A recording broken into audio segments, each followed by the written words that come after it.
اللي سألوه لك هو على شبيبة القبائل. نسمعوا واش كان رأي رفيق صيفي. في سؤالين لازم أسألك إياهم قبل ما نروح. هل شبيبة القبائل المتوج ب7 كؤوس أفريقية هو أحسن فريق جزائري على مر الزمن؟ بالألقاب نعم على ما أظن. بالألقاب تعتبر شبيبة القبائل أحسن فريق والفريق الأكثر تتويج في الجزائر. سي لوجيك. هذه شيء منطقية، هذه ما كانش تبرر ولا ما تبررش، ما فيهاش واضحة. هذه قلت نعم.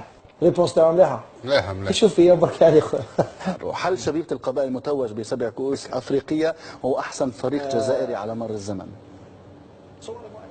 بالألقاب نعم على ما أظن. بالألقاب تعتبر شبيبة القبائل أحسن فريق والفريق الأكثر.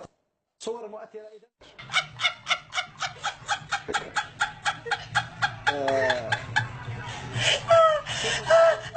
لمن تهديه؟ نادي البيشير تاع مولوديا.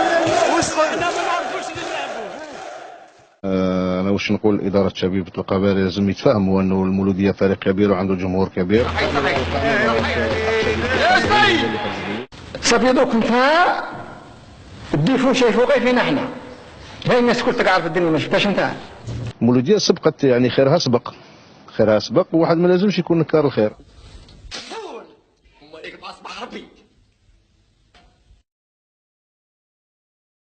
سيف الله ربيت انا كنت نمشي شت لي سيبورتر دخلوا ليا وانا ما قدرتش نهرب ولا درت قاومت هذوك الزوج. بعد الضربه انا هذه الضربه اللي جاتني من اللور بين الحارس شاوشي و سيبورتر جاني من الاخر. كي عاودت شفت الفيديو انا واش نقول إدارة شبيبة القبائل لازم يتفاهموا انه المولودية فريق كبير وعنده جمهور كبير.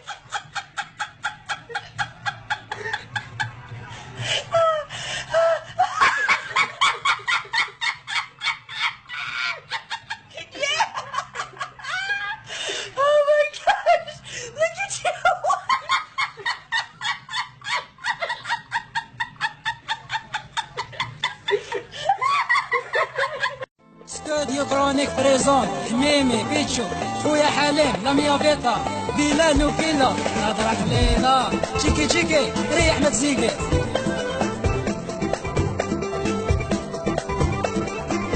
وين راحت نروحو ماناش سامحين كامل زونا امازيغ صولو ليها روح المتبدل.